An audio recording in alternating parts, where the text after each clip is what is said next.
have to really tell you, I don't have on a poodle skirt, and I sure don't have any can-cans anymore in my closet, or even bobby socks, or no ponytail either, but I feel right at home here. It's at the Muleshoe Heritage Foundation, and it's right off of U.S. Highway 84 at the west edge of Muleshoe, where we're sitting with Kenneth Henry, and we're not eating a hot dog today or a hamburger, but you can on the 4th of July when the Yellow Jacket, which was a school store in Muleshoe from 1946 to 1999, was used, and they sold jillions, however many that is, of hot dogs, hamburgers, and later on other things. Now, Kenneth, this has been restored. I don't think it's really been restored to its former beauty. I don't think it ever looked this good, did it? Well, we've had several come by and said, well, it never looked like this. Because they said when the kids come through, they made a little mess. And, we got it kind of shined up now and pretty clean looking today. Who was the first owner of the Yellow Jacket? Spencer Beavers and his wife, Phyllis. Uh-huh. In fact, they ran it for 18 years. And it was located where? Across from the old high school on Avenue D. And I believe that Phyllis and Spencer actually lived in the house right beside it. Yes, it joined a property on the east side of the Yellow Jacket. Uh-huh. And Chester Clay told me that after the ladies would cook and sell and clean up, they'd come inside and sew at their house. He could remember that. And they had quite a few babysitters and helpers that came in and helped along because the others were busy. Uh-huh. That hour was a real busy hour for them. Sure it was. And they had to get the kids in fast and out fast. Now, what years do you remember the Yellow Jacket? I never did eat at the Yellow Jacket. You never ate at the Yellow Jacket? I came in 1949 when I was in the 8th grade. My wife Darlene ate 3 or 4 years there, and both our kiddos ate there, so they got good memories of it. I was never in it when it was open. I'll be, and boy, you've spent a lot of time reopening it, haven't you? Well, a lot of the students that ate there really did have an interest in getting it. They wanted to save it, to remember it. So I've had a lot of help to get it to this point, so it's been worth it. But you did graduate from Muleshoe High School, Kenneth. What year was that? 1954. And so we were already the Mules at that time. Yes, it was Yellow Jackets the first year I came here. Uh-huh. Then they changed the name 5051 to the Mules. Uh-huh. And, of course, that was the mascot, the Yellow Jacket. And it was my understanding that Buck Johnson started a petition among the students. And they had to take that to the school board, and the school board had to really pass officially. But in the news, people had already started calling them the Muleshoe Mules before officially the name was changed. What were the colors of the Yellow Jacket years? So, purple and gold. Purple and gold. And so that's why Phyllis and Spencer actually named it the Yellow Jacket. Now, after they sold it, after 18 years, they sold it. And who did they sell the Yellow Jacket school store to? To the Charles Ball family. Uh-huh. And who gave this building to the Muleshoe Heritage Foundation? Ace and his wife, Esmeralda. Hannah. Uh-huh.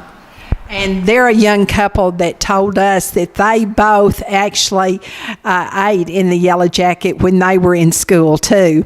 Now, yes. And so now they gave it in memory of whom? The Ball family. Uh-huh. Now, did the Balls actually operate it? To my knowledge, they only leased it out to operators. They owned the building and leased it out. Why did it close in 1999? That closed because school had a closed campus that went into effect in '99, so students couldn't leave to go eat at noontime. Right. And so how long has it taken on this restoration project? About 20 years, seems like. They moved it over here in, April 2nd of 2010. So this 2012, a couple of years, but we had a lot of setbacks and changes and listen, the biggest setback was the condition of the building. The building was in dilapidated condition, and that's putting it mildly. It was dangerous to move it. It was such a bad condition. They had to reinforce a lot of areas in order to pick it up and move it. So we've taken care of those. It's safe now. I've noticed one thing. There's no initials carved into the table or the seats. You're going to have to crawl in under. No, there's none of them. One guy from California was here, and he said, "I want to see my initials." And I said, he was here for a class reunion. I told him he'd come back from California and put them underneath. And also, I remember that in a period of time, the older students couldn't really sit in these booths, and they would have to sit on the back of the booth to sort of fit in. Yeah, they sat up on the back and left the food here and put their feet here where we sat. That's right. Yeah. But they thought that was a way to eat. Of course, my memory is Spencer Beavers. He would stand over there on right as you walked in the door, and he didn't just stand. He talked, and he talked, and he talked, and he could get those hot dogs and hamburgers out just so fast. And also, about in 49, they tell me, or Jackie Blaylock tells me, she would stand over a little bit further to the north there at the front door, and she saw for 5 cents all of the chewing gum and all of the candy. Wonder how much a pack of chewing gum is today. It's not a nickel or a dime anymore. Absolutely not. And the pops were actually pops, in bottles.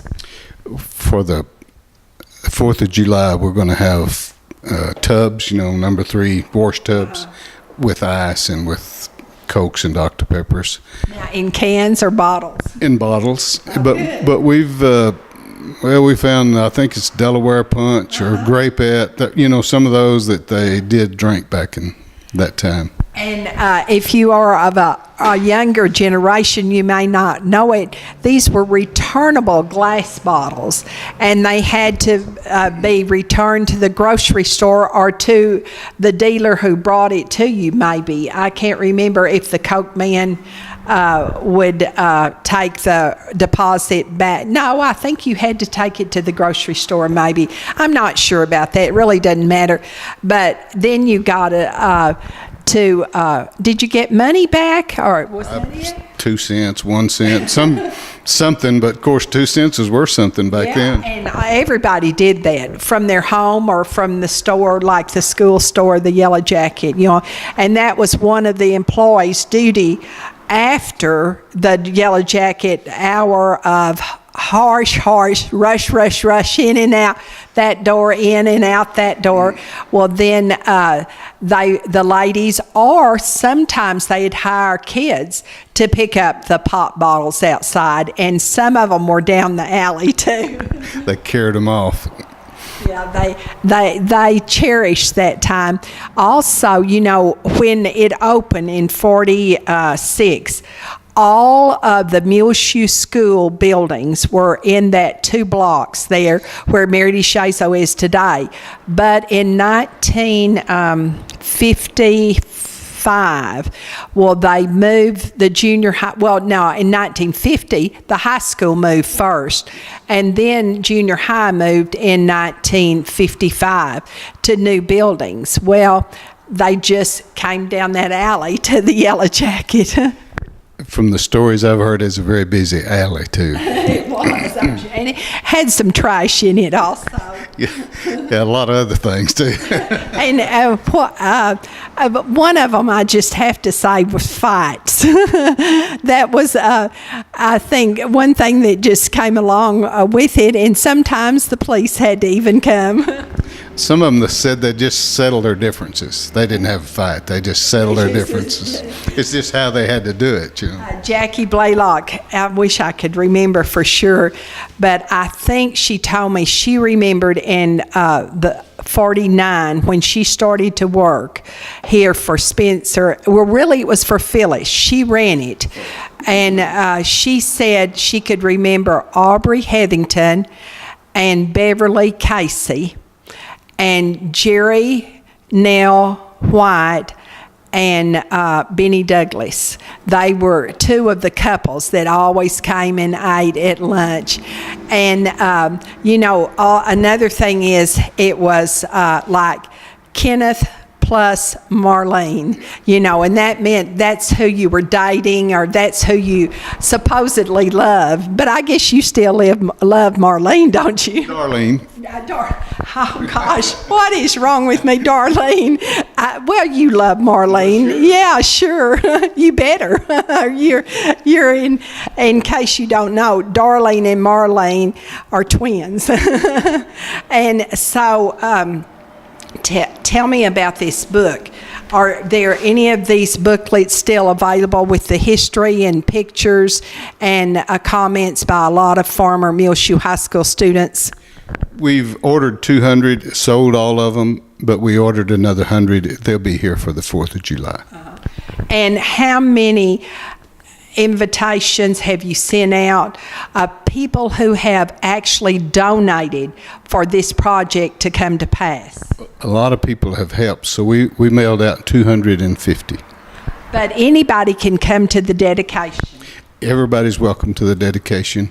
We're going to have food available, and if somebody brings family, kiddos, or somebody out of town visiting, they can make a slight donation, take care of the food cost. And so what time and what day? It's July the 4th. It's a Wednesday. It's going to be at 6 o'clock. And you're going to serve what? We're trying to stay as close to the menu they had. We'll have hamburgers, hot dogs, a round bun with the weenie inside it, and Frito pie. And of course, at first they just had the hamburgers and hot dogs in 46, and later they added the Frito pie, and then the round dog came after that. And they've got some other things even after that toward the end. I think pickles were real important. I think they may have had burritos and things like that. Really?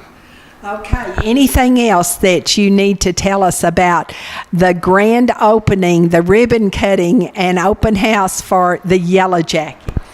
Well, it is on the 4th, so there should be a lot of people in town, and we've gathered up quite a few people to help. So it'll be pretty busy out here from 5 o'clock till 8 o'clock. And of course, they want you, and especially you who have ever went to Muleshoe High School, ever gone to the Yellow Jacket to enjoy let's just say the food. Now they call it fast food today. Well, listen, they don't know how fast the Yellow Jacket was. It was faster than fast, and memories can come back very easily when you come to that day, the 4th of July in Muleshoe, here at the Muleshoe Heritage Foundation, right on U.S. Highway 84 at 6 o'clock.